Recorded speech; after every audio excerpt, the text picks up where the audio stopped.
Can this godlike card help you win games, or are you better off making a deal with the devil? Find out what's going on as I hereby invite everyone to join me on my adventures through Marvel Snap. Hey everybody, it's Annabelle. So we got a brand new season and we are traveling backwards in time. And the first card that we have for this season is going to be Eson.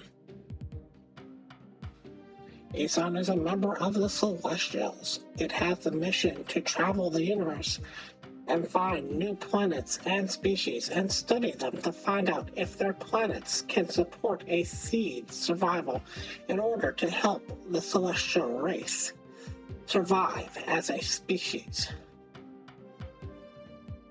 After locating a new world, they will present all their findings before Arishem the Judge. If Arishem decides that a particular world is unfit for their needs, they will have Eson destroy them. To do this, Eson weaponizes their staff and can destroy entire planets and solar systems.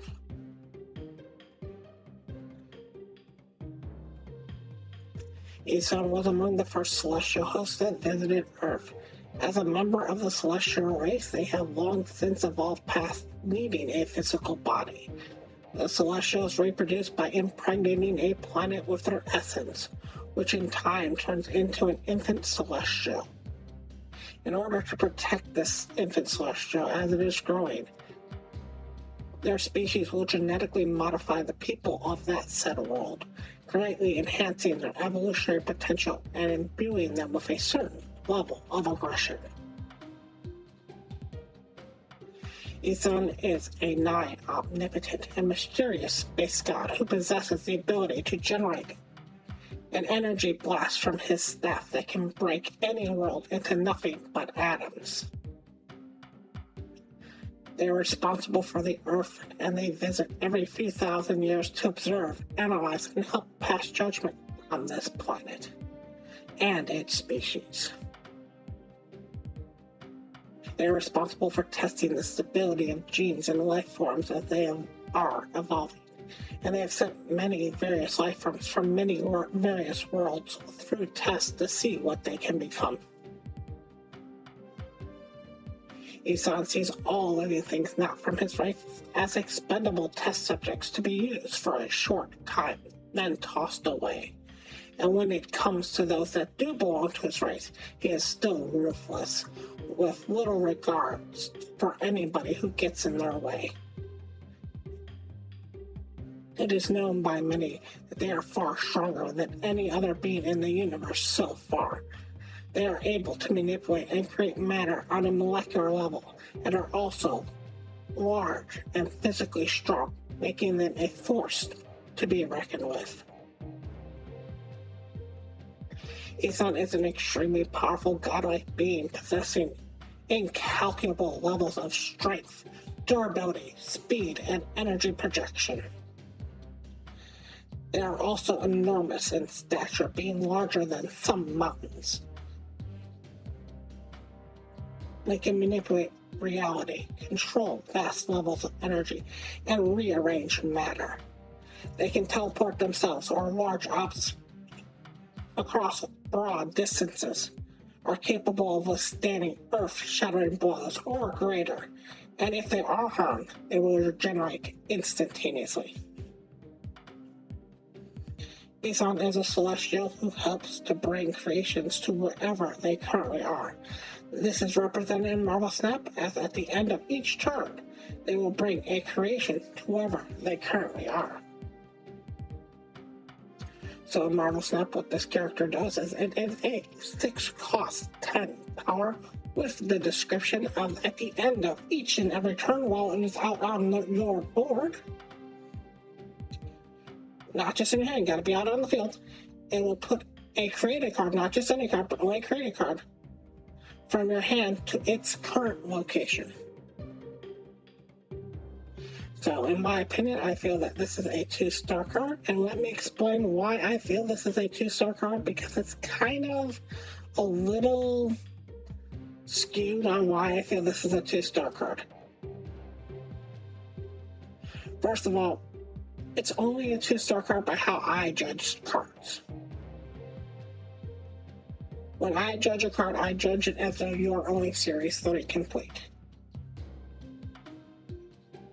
That you do not own any other 4s, 5s, you do not have the Season Pass card. And if you own the Season Pass card, I think this card can do a lot better than the 2-star. But mostly that comes from 2 different cards, which are Arishem and the brand new card Agamotto. If you don't have either of those 2 cards, this card's going to be rough to use. The card that it reminds me the most of when I was looking at it is a leader. Reminds me of like a 10 power leader, because the problem with this card that I see the most out of this card is whatever card you do create has to go down to its location. So, one of the biggest problems with this card is it is a 6/10, which basically gives it the stats the whole card just on its own. So it's not a stat stick, all things considered. But in order to get any value off of this, you either have to get it down early with some sort of energy manipulation, which in a normal deck is only going to be a wave if you want to get this out on 4. Now, if you are playing this in the Arishem deck, you can play something else, any energy manipulation on 3, and get this down on 4. But otherwise, the soonest you're getting this down is on 5. The problem is, even if you do get this in your hand, and you get the energy manipulation to come down so you can play this on 4, one of the issues that you're going to run into is you don't know what's in your hand at that point. This doesn't just put any card down, it only puts down a created card, which has 2 different flaws with it. The first flaw is that you could get something random shoved into your hand through a location, like a rock, or a card you don't want to play. Secondly, if you don't have that ability, or if you're not worried about that ability, the only card that really helps you out in this situation is White Queen. White Queen will get you a good card from your opponent, because if you're not using White Queen and you're using one of the other, I'm just going to call them aging cards, you have no idea if you're going to get a good card from that or a bad card from that. Even if you play Nick Fury, who's one of the better things that you can use as an aging card, and get the 3/6 drops in your hand, and play the Nick Fury after you play the Eson, so that it'll pull out one of the cards automatically, so you don't have to worry about your hand getting full. What happens if you get a Destroyer off of that, and you blow up your entire board? Now, one of the great things about this card, or one of the good things about this card, is pretty much nothing turns off this effect. The only thing that can turn off this effect is the Red Guardian. The problem with this card is twofold, besides all the stuff I've already talked about. First of all, it's going to fill up its spot very quickly, which means any kind of location manipulation that throws and junks up that spot is going to make it harder to play in that spot. Debris, goblins, end sentries, anything like that. The other problem is it really falls apart with a Shang-Chi. First of all, it's 10, and what you're really hoping for to get out of this are things that are around 10. So if you put down 2, 3 things that are 10 drops, because you got this out early, so you played this on 6, you got something on 6, you played this on 4. got something on 4, and you got something on 5. Then come turn 6, Shang-Chi can just wipe off that entire lane and win that lane by himself. On average, your random card that you're going to get off of something is going to be around 7 cards.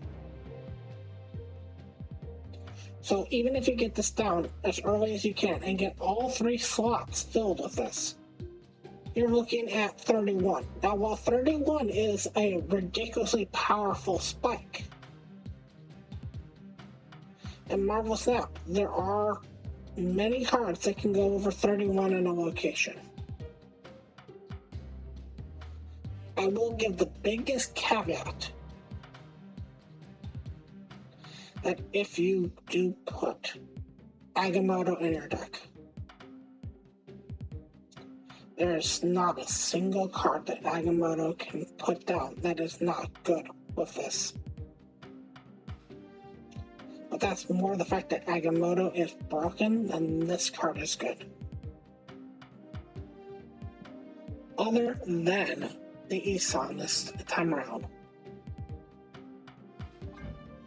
we got Wicca, Wiccan,